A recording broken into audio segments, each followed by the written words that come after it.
Like nowhere else, Southeast Alaska is embedded in the largest remaining temperate rainforest on Earth, the Tongass.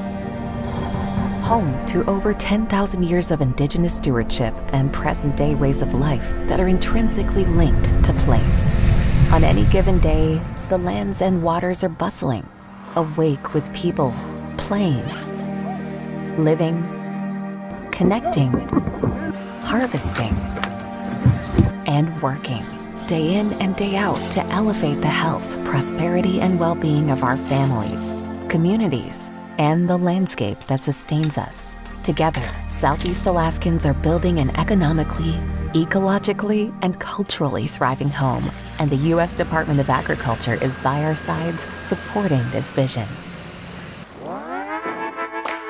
The USDA is taking a fresh step forward in Southeast Alaska. Together from the ground up. The Southeast Alaska Sustainability Strategy, listening to local priorities, collaborating deeply, following the lead of local communities, partner organizations, tribal governments, and Alaska Native corporations. With $25 million invested in 70 individual projects across 32 separate organizations, supporting the work of indigenous forestry partnerships, economic diversification, workforce development, youth stewardship, community strength, food security,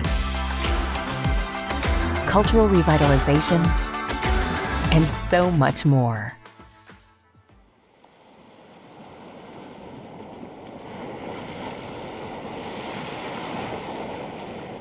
When I was growing up, you could walk down Front Street and there would be tons of different groups of kids.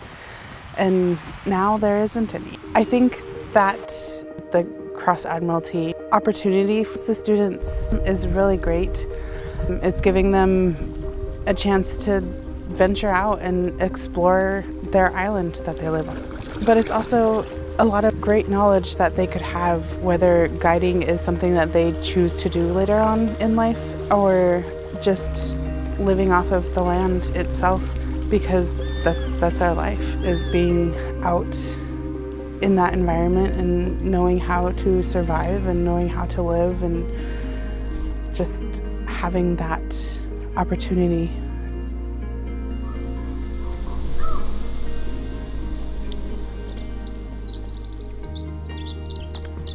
You guys ready to look at this map? So today we gotta paddle around. Let's keep it to the right side of this island so we can stick close to a shore. Seems like we're mostly kayaking today. Yeah, it's like... I just want to be a guide because I like fishing a lot, both saltwater and freshwater.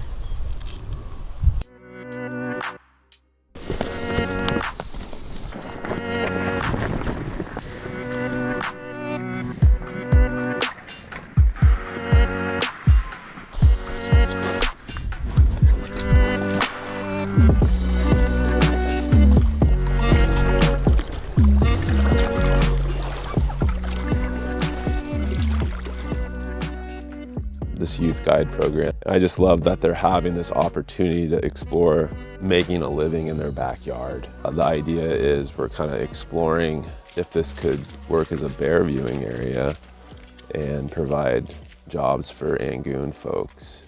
From watching the bear viewing industry for years, I've seen it just explode. The demand is so high that it's not even close to being met in Southeast Alaska. To try to bring the sustainable economy based on appreciation of nature, trying to bring jobs to Angoon. And what better job could you think of than utilizing this place's character, its wild character, for the one community that lives on the island that's lived here for thousands of years. Making sure that we have things for the kids to do right now that eventually can build on and be something bigger later on, and teaching them how to keep it going is, our community is going to thrive later on down the road.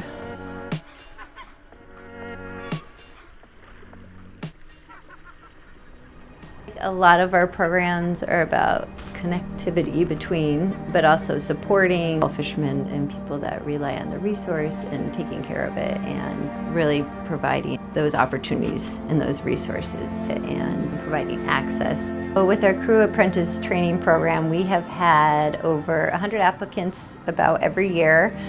We've gotten over 30 people out on the water over the past 6 years, and then we have trained or worked with over 55 skippers.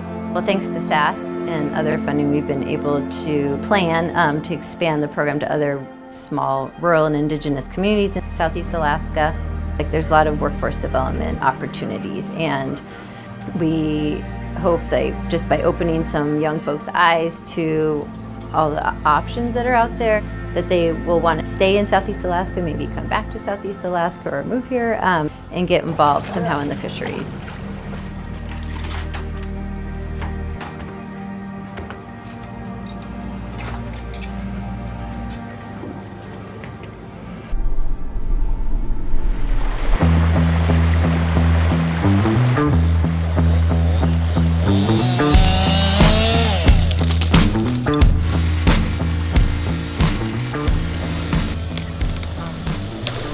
Here at Shorty Creek on QU Island. We've been spending the week doing some stream restoration with the Keekwan Community Forest Partnership and the U.S. Forest Service here. Being able to see the coho fry swimming around inside the creek, it just reminds us why we're here. We're trying to create quality fish habitat. What's great too, we spend enough time together with this team that we're able to, we realize that there's a lot that we have to learn about this area. To see that we're doing more than just rebuilding a stream channel, we're helping to support fish populations that communities rely upon. I just want to express how happy I am to be here, learn about these structures that we're putting into the stream, give back the good spawning habitat for the little cohos. Like, we're grooming our lands to give back for future generations, like our kids and our kids' kids. What we're doing, giving to nature, giving back to the habitat. So in return, in the next generation, when my kids grow older, they'll have many more fish to come.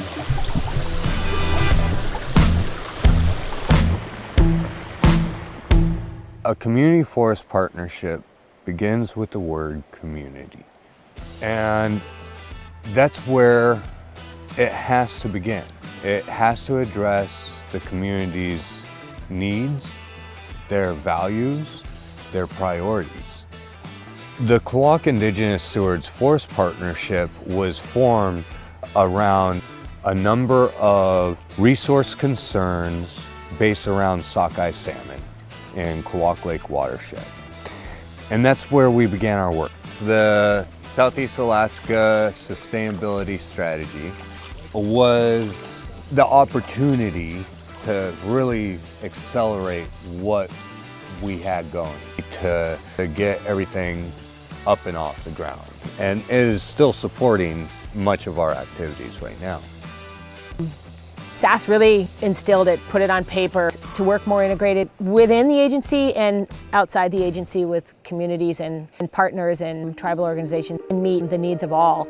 It's really grown exponentially, but we're building stream restoration projects with wildlife benefits, with potential timber opportunities, and all of these, we're looking through an eye of the people, the ecological systems, the economic opportunities. So to look at what community members and other agencies and partners are wanting for these areas that we're working on. I think the number one thing that has really worked, one, hiring local people who have a deep passion and knowledge of the forest and the streams, and the other thing is engaging younger people.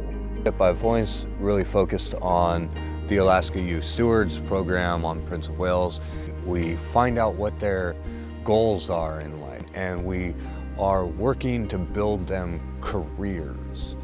To me, AYS is bringing kids out to expand what they know and be able to teach them all these different things to do with forestry or fishing or corn trees, or just like a bunch of different opportunities for kids, because I know that there's kids like me that love forestry, and so this is like the perfect job if you are totally into forestry. Thinking that I'm out here making a difference and helping bring everything back and helping my community so that these woods stay up and strong for future generations makes me feel really great.